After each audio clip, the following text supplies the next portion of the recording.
I was listening to this conversation, noticing my daydream stimulated me more.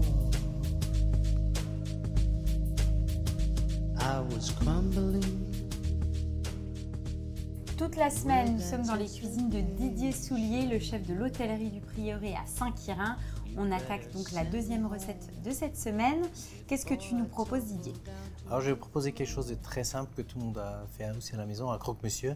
Effectivement, c'est une recette classique qu'on connaît. Classique qu'on connaît, mais bon, je vais simplement faire que le fromage à la place qu'il soit un peu simplement plat dessus, qu'il soit légèrement un peu soufflé. Ok, bon, eh bien on y va. Donc on y va. Donc pour la recette, c'est des choses très simples.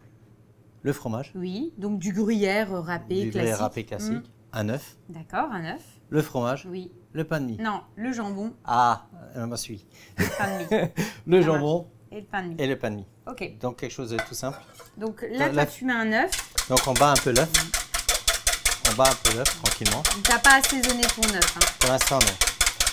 Il faut savoir que le fromage en lui-même est déjà assaisonné. Donc la seule chose qu'on puisse mettre un peu dedans, c'est un petit peu de piment d'Espelette. Donc on va prendre notre piment d'Espelette. J'adore ça. Et là, on va prendre notre gruyère. Ah, tu mets ton gruyère dedans. D'accord. On met le gruyère dedans. Et ça va nous former une espèce de pâte. D'accord. Donc hop, tu mélanges. Donc tu t'en mets pas mal. Hein. Oui, oui. L'idée, c'est d'avoir plus de fromage que d'œuf. Oui, ça fait comme une pâte. Ça fait comme une pâte. Donc on peut en rajouter s'il en faut.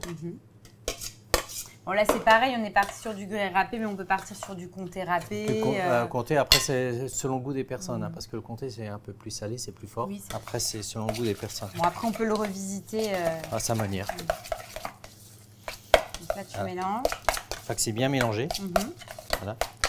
Donc, on prend notre jambon. Donc, c'est du jambon à l'os. Hein. D'accord. Donc, tu le mets sur ton le pain que tu as déjà toasté. Que j'ai légèrement toasté. Bon, on peut, pour ceux qui aiment le côté un peu plus moelleux, on peut tranquillement mettre une petite couche de beurre dessus encore. Hein. Donc, après, il faut voir ce qu'on...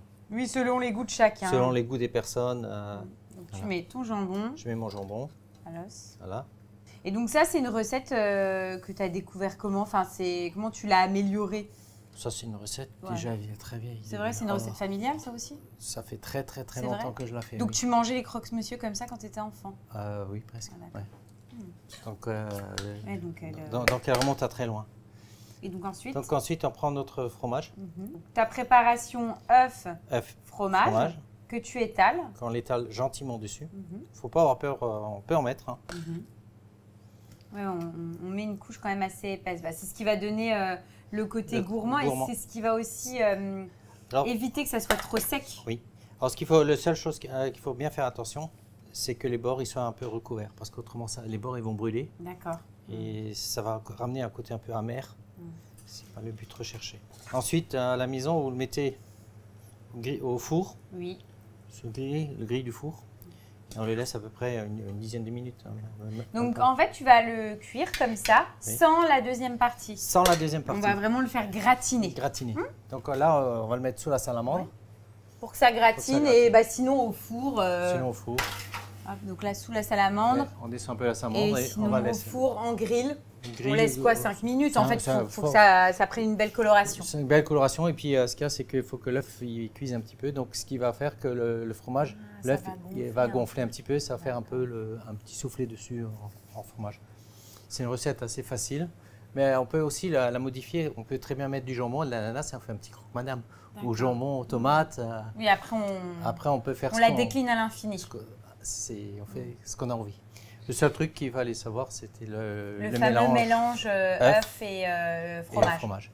I was listening to this conversation,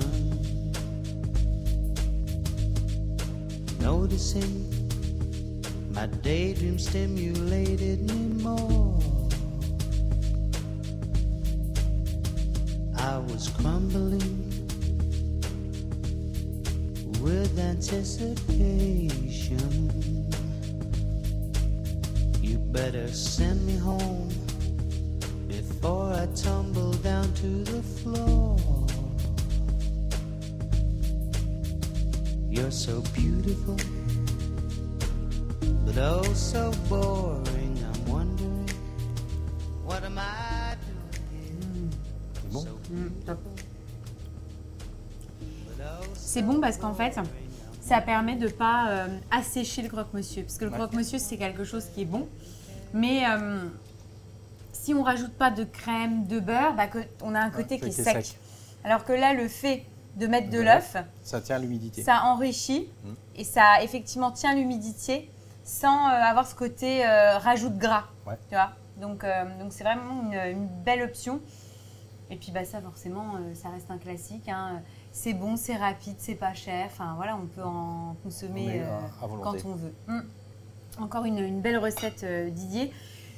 Ensuite, troisième recette de cette semaine. Troisième recette de cette semaine, ça va être un petit filet de sole. Waouh. Ou de filet de limente, ça dépend des budgets des personnes. Donc on peut faire la sole ou la limente avec une petite julienne de mangue Waouh, ok. et une sauce à base de yuzu.